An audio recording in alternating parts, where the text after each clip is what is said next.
চিন্তা করলে আমি এখান থেকে উঠে চলে যাইতাম, কারণ ব্যক্তিগত সম্পর্ক আপনার সাথে এত ভালো, কিন্তু আপনার সাথে এখন আমি ডিল করতেছি হচ্ছে আইন শৃঙ্খলা রক্ষা বাহিনীর সাথে যেই ধরনের আমরা প্রশাসনের সাথে যেভাবে ডিল করবো সেইটা।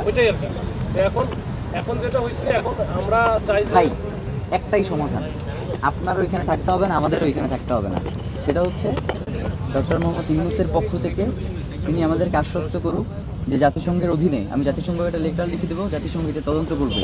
আপনারা এরপর থেকে অন্তত এই ইস্যুতে যে জাতিসংঘ কাজ করে যতক্ষণ পর্যন্ত পূর্ণাঙ্গ তদন্ত প্রতিবেদন দেওয়া না হবে ততদিন পর্যন্ত আমরা আপনাদেরকে আপ্রাণ সহযোগিতাই করে যাব, এর বাইরে আমাদেরকে কোনোভাবেই অসহযোগিতাকারী হিসেবে পাবেন না ভাই, এটা আপনাদের ওয়াদা করলাম। আর একটা জিনিস আমি বলি, এই যে তোকে বলো না যে কেউ আমাদের কোনো একজন অফিসার এসে বলে গেছে, আসলে বিষয়টা আচ্ছা থ্রেট না, বিষয় হচ্ছে আমরা এখানে যারা দায়িত্ব পালন করতেছি, হ্যাঁ এখানে কিন্তু সকল সিদ্ধান্ত আমাদের না, কোনো সিদ্ধান্তই আমাদের জানি কি, ইভেন আমাদের উপরে কিন্তু বিভিন্ন রকমের চাপ আছে। হ্যাঁ এই যে এই জায়গাটাতে এমনিতেই 144 জারি করা খুবই সেন্সিটিভ জায়গা, সেটা সবাই বোঝে। তো এটা হচ্ছে আমার উপরে কিন্তু বিভিন্ন রকমের বিষয় আছে এবং অনেক ডাইরেকশনস আছে। আমি তারপরে আমি ওইটার মধ্যে না যাই, আমি স্যারদের সাথে কথা বলছি, কিন্তু ভাই মানে আমাদের কিন্তু একটা পর্যায়ে গিয়ে আমাদেরও কিছু করা উচিত। এই যে হচ্ছে সমস্যা এখন, এটা আমাদের হয়তো যেহেতু ভাই আপনাদের আমি কি আমি বুঝতে পারছি ভাই, এখন ব্যাপার যেটা সেটা হচ্ছে আমাদের মন মানসিকতা আলহামদুলিল্লাহ খুবই স্ট্রং। সেটা হচ্ছে মানে আপনাদের যখন আর কিছু করবার থাকবে না তখন তো আপনারা আমাদের ভয়ে লাঠিচার্জ করবেন, নয়তো হচ্ছে জল কামান দিয়ে জল নিক্ষেপ করবেন। আমরা সেই আমরা আলহামদুলিল্লাহ সেই প্রিপারেশন নিয়ে আসছি। এবং আপনার যদি ভাই মানুষ লাগে, কত মানুষ লাগবে বলেন, আগামী 2 ঘন্টার মধ্যে যদি আমি জড়ো করতে না পারি তাহলে এই জায়গা দিয়ে চলে যাবো, বলেন। মানে আপনি সংখ্যা নির্ধারণ করে দেন, আমি ই করব।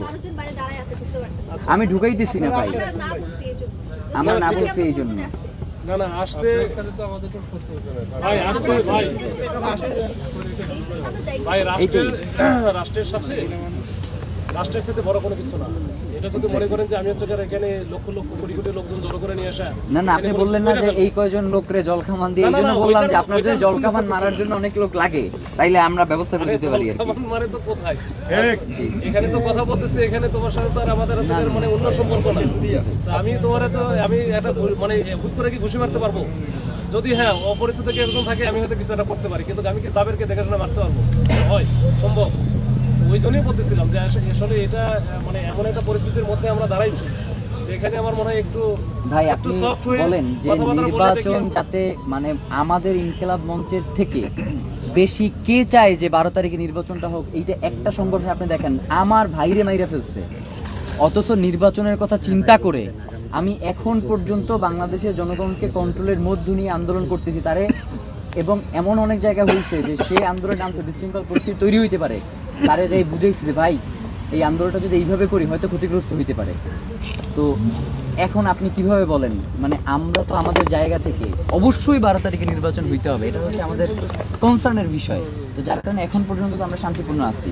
তো সে যদি আমাদেরকে এইটুকু আশ্বস্ত না করতে পারে তাইলে আসলে মানে এখন পর্যন্ত জুলাইয়ে যে গণহত্যা হইল সবেমাত্র 2-3টা বিচার হইতেছে, এরপরে কারা আসবে, এই বিচারগুলো আদৌ হবে কিনা বা এটা কোন প্রক্রিয়ার মধ্যে যাবে এইটা আমরা আসলে নিশ্চিত না।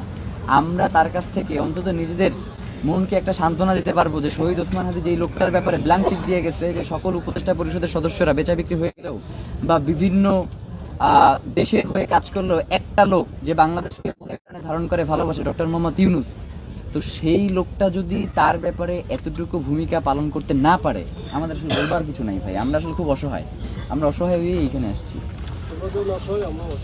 যেমন আপনার থেকে যেমন হচ্ছে আপনার থেকেও বলে না যে আপনি টাকা খাইয়া এই আন্দোলন ই করতেছেন, বলে যে আমি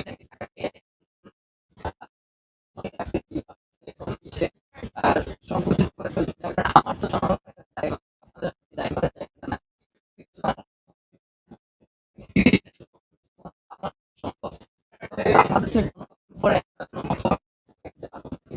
নির্বাচনটা কেন্দ্র করে আপনি দেখেন শহীদ ওসমান হাদি যেদিন গুলি দিয়েছে আমি তার বিচার যাবো না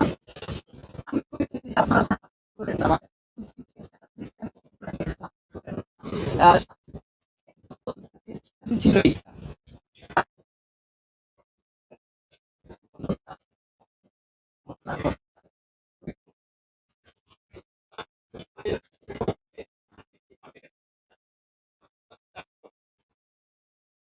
এইটাই তো না না পরিমাণে কান্দা মানে কাঁদছি আমি ভাই আপনার ব্যক্তিগত সম্পর্ক